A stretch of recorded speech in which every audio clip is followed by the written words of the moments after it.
Hello friends, मेरा नाम है वान और मैं हूँ 8 साल का। तो चलिए बात करते हैं एक पावरफुल ब्रांड के बारे में, जो कि इस दुनिया की सबसे ज़्यादा नंबर 1 ब्रांड है मोबाइल बनाने में। और दोस्तों, उनकी टैब्स भी, लैपटॉप्स भी, ईयरबड्स भी, ईयरफोन्स बहुत बढ़िया जाते हैं। वायरलेस ईयरफोन्स भी बहुत सारे प्रोडक्ट्स हैं उनके, 10 से भी ज़्यादा प्रोडक्ट। तो दोस्तों, इसलिए आज हम लोग जानने वाले हैं उनकी 10 स्ट्रेटजीज, जो कि बहुत ही पावरफुल स्ट्रेटजी है। तो दोस्तों, इसके जो ओनर है उनका नाम है स्टीव जॉब्स सर। तो दोस्तों, वो जो है बहुत ही अच्छे एक बिजनेस टाइकून है, और उन्होंने 2 ट्रिलियन से भी ज़्यादा बड़ी कंपनी खड़ी कर दी अपने एक पार्टनर, जिनका नाम है स्टीव वॉस्निया। स्टीव वॉस्निया और स्टीव जॉब्स ने दोनों के सी अलग थे। स्टीव जॉब पहले वाले के सी था कंज्यूमर, दूसरे वाले सी का था स्टीव वॉस्निया का मतलब उनका था कोडिंग एंड कंप्यूटर। तो उनके थे अलग अलग सी थे, वो दोनों अच्छी तरह काम करते थे। ठीक है दोस्तों, तो उन्होंने जो है वो गए पेप्सिको के जो पेप्सिको के सी है उनके पास गए और बोला कि तेरे को चीनी का पानी दिन भर बेचना है, पूरी ज़िंदगी तक बेचना है, या फिर पूरी दुनिया चेंज करनी है दोस्तों। तो उसने बोला कि मुझे पूरी दुनिया चेंज करनी है, वो एप्पल में आ गए। और दोस्तों, उसके बाद ही स्टीव जॉब्स को हटा दिया, फायर कर दिया अपनी मजबूत पकड़ बनाकर। फिर दोस्तों, स्टीव जॉब्स अपना सब खुद अच्छी तरह कर रहे थे। तो दोस्तों, चलिए जानते हैं स्टीव जॉब्स की एनर्जी कैसी है, उनके बारे में थोड़ा, और उनकी कंपनी की 10 स्ट्रेटेजी। फर्स्ट स्ट्रेटेजी दोस्तों, हायर ऑर्बिट। हायर ऑर्बिट में कि जो भी मेडिटेशन करता है उनको मालूम है कि हमारी बॉडी में मतलब 5 चक्र होते हैं। 5, एक होता है पत्थर जैसा, एक होता है पेड़ जैसा, एक होता है एनिमल्स जैसा, और एक होता है मनुष्य जो इंसान होते हैं उसके जैसा, और एक होता है डिवाइन सोल जैसा। डिवाइन सोल सबसे ऊपर रहता है हायर ऑर्बिट, तो वो उसमें रहते हैं और इतना अच्छा काम करता है हायर ऑर्बिट में, बिल्कुल फोकस्ड, किसी चीज़ ने इधर ना इधर, सीधा पूरा फोकस, फुल फोकस्ड माइंड रहता है उनका। बिल्कुल अच्छी तरह काम करते हैं, बिल्कुल फुल फ्लैश काम करते हैं, बिल्कुल ब्रेन को लगा के काम करते हैं दोस्तों। तो दोस्तों, उन्होंने और एक और चीज़ दोस्तों, वो अपना माइंड इंटेलेक्चुअल स्पिरिचुअल रखते हैं। हर लीडर, किसी को भी आप उठा लो, वो स्पिरिचुअल रहेगा या इंटेलेक्चुअल रहेगा। जैसे कि आप अपने अंबानी भाई साहब को ले लो, वो इंटेलेक्चुअल है, अडानी भाई साहब को ले लो, वो स्पिरिचुअल है। तो दोस्तों, ऐसे ही जो है स्पिरिचुअल या इंटेलेक्चुअल में कोई भी लीडर रहता ही है, उससे नीचे नहीं जाता। तो दोस्तों, वो भी इसी में ही है, बहुत अच्छी तरह इंटेलेक्चुअल स्पिरिचुअल दोनों है उनमें। मुझे तो लगता है इतनी बड़ी कंपनी बना दी, 2 ट्रिलियन की कंपनी बना दी, उससे भी ज़्यादा, ये तो 3 ट्रिलियन की होने वाली है दोस्तों। तो दोस्तों, चलिए जानते हैं इसकी सेकंड स्ट्रेटेजी या फर्स्ट स्ट्रेटेजी 7th, कि वो हमेशा हायर ऑर्बिट में रहते हैं। और आपको भी अगर लीडर बनना है तो आपको भी ऊपर सोचना पड़ेगा, नीचे सोचा तो कुछ नहीं होता। ऊपर सोचो हमेशा कि मुझे नेक्स्ट क्या करना है, उसके बाद नेक्स्ट क्या करना है। ठीक है दोस्तों, अभी की मत सोचो, पर नेक्स्ट ज़्यादा सोचो, हायर ऑर्बिट में सोचो, जिससे आपका बिजनेस भी बढ़ सकता है। तो दोस्तों, चलिए जानते हैं हम लोग सेकेंड स्ट्रेटेजी।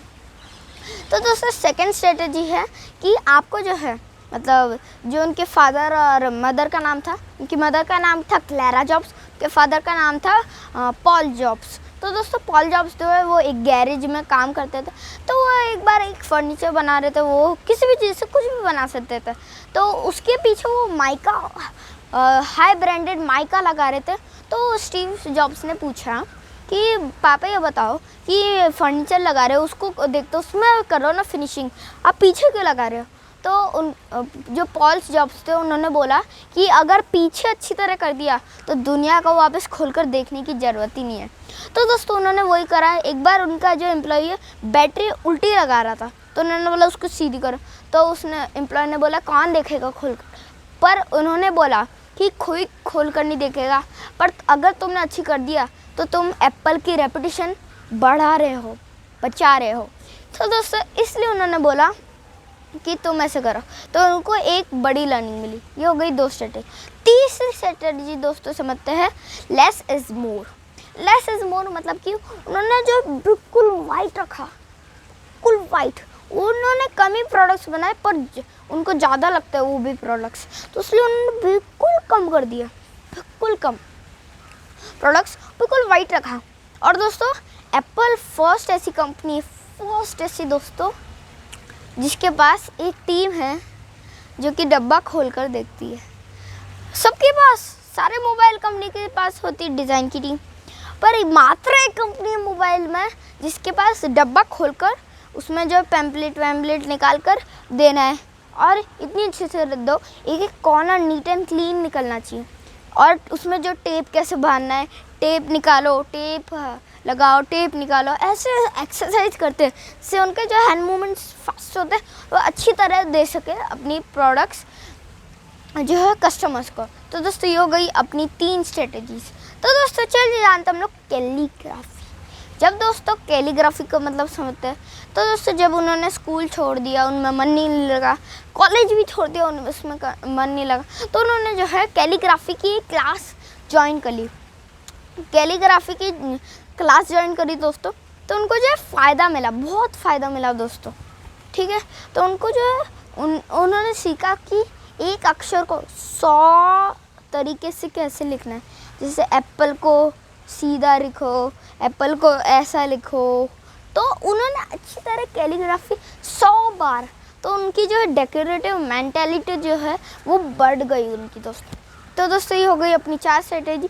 5वीं स्ट्रेटेजी पे चलते दोस्तों। तो दोस्तों उनकी 5वीं स्ट्रेटेजी समझते हैं।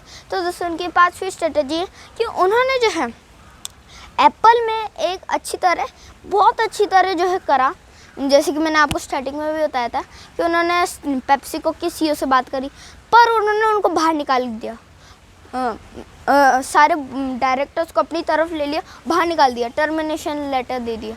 पर उन्होंने बोला ऐसे कैसे, तो उन्होंने कैलीग्राफी कर ली। फिर उसके बाद हुआ ये जो पेप्सिको के सीईओ थे पहली, तो उन्होंने बोला, उन्होंने स्टीव जॉब्स के पैर छुए, बोला कि आपके बिना ही कंपनी नहीं चल पा रही, आप आ जाओ वापस। तो दोस्तों जैसे वो गए, उन्होंने देखा कि वो 350 प्रोडक्ट बना रहे दोस्तों, तो उन्होंने बोला व्हाट जस्ट शट अप। उन्होंने 340 प्रोडक्ट हटा दिया और 10 ही प्रोडक्ट रखे, बस 10। उनको जो है नीट एंड क्लीन चाहिए था, बिल्कुल इतना ज़्यादा प्रोडक्ट्स का कोई काम ही नहीं, प्रोडक्शन कॉस्ट बहुत ज़्यादा बढ़ जाती, उसको प्रोड्यूस भी हम नहीं कर पाते, वो उन्होंने एक इंटरव्यू में बोला था। तो दोस्तों ये हो गई अपनी 5 स्ट्रेटेजीज कि उन्होंने अच्छी तरह का। फिर दोस्तों चलिए चलते हैं हम लोग 6 स्ट्रेटेजी। तो दोस्तों उन्होंने क्या करा कि माइक्रोसॉफ्ट वालों को अलग निकाल दिया। पहले तो उन्होंने सोचा, बोला कि हमें एप्पल के एम्प्लॉयज़ अच्छे चाहिए, टेस्टलेस नहीं चाहिए, टेस्टफुल चाहिए, कॉम्प्लेक्सिटी उनमें होनी नहीं चाहिए, और उनमें एक अच्छी थिंकिंग होनी चाहिए, गंदी थिंकिंग नहीं होनी चाहिए, बिल्कुल ओल्ड जैसी थिंकिंग। तो दोस्तों इस वजह से उन्होंने बोला कि स्टोरी सेल्स। तो उन्होंने क्या करा कि उन्होंने स्टोरी बनाई है 3 चीज़ों की। 3 चीज़ें उनकी एनिमी हैं। फर्स्ट चीज़ है कि उनको कॉम्प्लेक्सिटी पसंद नहीं है। जिसको कॉम्प्लेक्सिटी पसंद, जाओ फोड़ो माइक्रोसॉफ्ट में जाओ। जिसको टेस्ट पसंद नहीं है वो जाओ माइक्रोसॉफ्ट में जाओ। टेस्टर्स है माइक्रोसॉफ्ट, वो मैं नहीं बोल रहा, स्टीव जॉब्स बोल रहे थे लोगों के सामने। फिर दोस्तों उन्होंने बोला कि ओल्ड मैन जैसे अगर अच्छी थिंकिंग नहीं है, इंटेलेक्चुअल थिंकिंग नहीं है, स्पिरिचुअल थिंकिंग नहीं है, तो जाओ माइक्रोसॉफ्ट में। हमें टेस्ट चाहिए, एक इंटेलेक्चुअल थिंकिंग चाहिए और कॉम्प्लेक्सिटी नहीं चाहिए। तो दोस्तों ऐसे उन्होंने करा और उनका जो ऐसे बिजनेस बढ़ा। ये हो गई है मेरी 6 स्ट्रेटेजी। 7 स्ट्रेटेजी, 7वीं स्ट्रेटेजी समझते हैं दोस्तों हम लोग। तो दोस्तों उनकी 7वीं स्ट्रेटेजी है कि उन्होंने फर्स्ट वर्सेस बेस्ट करा। दोस्तों ये किसी चीज़ को फर्स्ट नहीं करते, किसी चीज़ को फर्स्ट नहीं करेंगे, पर करेंगे तो द बेस्ट। उन्होंने बोले एक चीज़ ठानी स्टीव जॉब्स ने कि चाहे हम लोग फर्स्ट करें या थर्ड करें या लास्ट करें, जैसे जियो ने करा था, वो बेस्ट करने का, धूम धड़ाके बम फुला देने का। जैसे दिवाली पे होता है ना बम बम, बस पूरा बम बम ये होता है पूरा दिवाली के तो वैसे पूरा फैला दो, बेस्ट बन जाओ, बिल्कुल बिल्कुल बेस्ट बन जाओ। ठीक है दोस्तों, तो ये उन्होंने बताया। ये हो गई हमारी 7वीं स्ट्रेटेजी। 8वीं स्ट्रेटेजी एस्पिरेशन इन वैल्यूएशन। तो दोस्तों उनको जो है चाहिए कि लोग में एक वैल्यू, एक एस्पिरेशन हो कि मुझे ये कुछ करना है, मुझे करना है, मुझे करना है, मुझे करना है, एक पूरी दुनिया चेंज करनी है। ये अगर एस्पिरेशन होए एप्पल के उसमें, तो स्टीव जॉब्स बोलते हैं कि हमारी वैल्यूएशन तो ऐसी चुटकियों में बढ़ जाएगी। तो इसलिए उन्होंने बोला एस्पिरेशन है तो वैल्यूएशन है। ठीक है दोस्तों, तो चलिए जानते हैं हम लोग 9th स्ट्रेटेजी। तो दोस्तों उनकी 9th स्ट्रेटेजी बहुत ही अच्छी है। उनकी 9th स्ट्रेटेजी है कि उन्होंने बोला कि देखिए कि आपका जो है 9th स्ट्रेटेजी है कि आपको जो है एक अच्छी तरह जो है बिज़नेस जो है बनाना है। एक ऐसा बिज़नेस बनाओ जिसको कोई तोड़ नहीं पाए। एक ऐसा कंपटीशन क्रिएट कर दो, मतलब एक ऐसा कर दो जिसकी मैंने स्टार्टिंग में बताया था कि उन्होंने उनको बाहर निकाल दिया था। तो ऐसे बिज़नेस बनाओ कि कोई ना आपको कॉपी कर पाए। ऐसा मेंटालिटी रखो दोस्तों कि आपका जो बिज़नेस ही नंबर 1 रहे, ऐसी मेंटालिटी रख लो दोस्तों। तो ये बोलती 9th और 10th स्ट्रेटेजी सबसे खतरनाक दोस्तों, स्टे हंग्री स्टे फुलिश। ये बहुत खतरनाक है दोस्तों। इसके ऊपर तो बुक भी मतलब बता देता कि हमेशा हंग्री रहो सीखने के लिए और पागलों जैसे सीखो, पागलों जैसे, क्योंकि आपको आता ही नहीं सीखना, तो ऐसे पागलों जैसे सीखो। Stay hungry and stay foolish. तो दोस्तों आज के लिए इतना ही। आज का वीडियो कैसे लगा बताना कमेंट बॉक्स में। Thanks for watching video and don't forget to like share subscribe video. Thanks for watching video. Thank you.